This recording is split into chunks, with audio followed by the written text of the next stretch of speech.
وقت یاد کرو جب ہم نے تم سے کہا کہ اس گاؤں میں جاؤ اور اس میں جہاں چاہو فراغت سے کھاؤ پیو اور دروازے پر سجدہ کرتے ہوئے زبان سے بخشش کہتے ہوئے آؤ تو ہم تمہاری خطائیں بخش دیں گے اور ہم نیکی کرنے والوں کی نیکی بڑھا دیں گے۔ تو جو بات ان سے کہی گئی تھی ان کو شریروں نے بدل کر دوسری بات کہنا شروع کر دی۔ تب ہم نے ان لوگوں پر جنہوں نے شرارت کی تھی ان کی بدکاری کی وجہ سے آسمانی بلا نازل کی۔ اور وہ وقت بھی یاد کرو جب موسیٰ نے اپنی قوم کے لیے پانی مانگا تو ہم نے کہا اے موسیٰ اپنی لاٹھی پتھر پر مارو۔ لاٹھی مارتے ہی اس میں 12 چشمے پانی کے پھوٹ پڑے اور سب لوگوں نے اپنا اپنا گھاٹ بخوبی جان لیا۔ اور ہم نے عام اجازت دے دی کہ خدا کی دی ہوئی روزی سے کھاؤ پیو اور ملک میں فساد نہ کرتے پھرو۔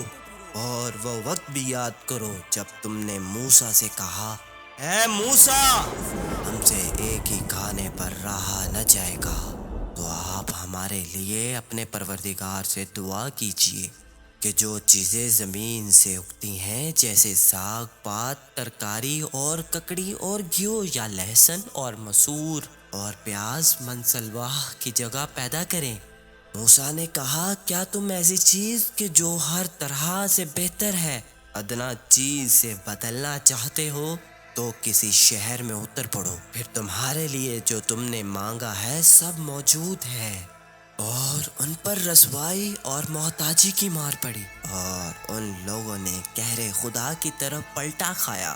یہ سب اس وجہ سے ہوا کہ وہ لوگ خدا کی نشانیوں سے انکار کرتے تھے اور پیغمبروں کو ناحق شہید کرتے تھے، اور اس وجہ سے بھی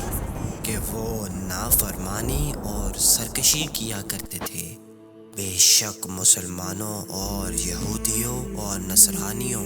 اور لا مذہبوں میں سے جو کوئی خدا اور روز آخرت پر ایمان لائے اور اچھے اچھے کام کرتا رہے تو انہی کے لیے ان کا اجر و ثواب ان کے خدا کے پاس ہے، اور نہ قیامت میں ان پر کسی قسم کا خوف ہوگا اور نہ وہ رنجیدہ دل ہوں گے۔ اور وہ وقت یاد کرو جب ہم نے تعمیل توریت کا تم سے اقرار لیا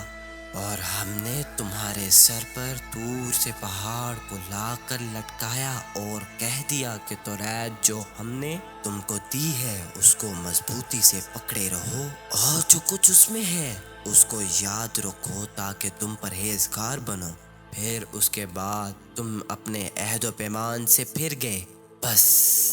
اگر تم پر خدا کا فضل اور اس کی مہربانی نہ ہوتی تو تم نے سخت گھاٹا اٹھایا ہوتا، اور اپنی قوم سے ان لوگوں کی حالت تو تم بخوبی جانتے ہو جو ہفتہ کے دن اپنی حد سے گزر گئے کہ باوجود ممانعت شکار کھیلنے نکلے تو ہم نے ان سے کہا کہ تم راندے گئے بندر بن جاؤ، اور وہ بندر ہو گئے۔ بس ہم نے اس واقعے کو ان لوگوں کے واسطے جن کے سامنے ہوا تھا اور جو اس کے بعد آنے والے تھے عذاب قرار دیا، اور پرہیزگاروں کے لیے نصیحت، پرہیزگاروں کے لیے نصیحت، پرہیزگاروں کے لیے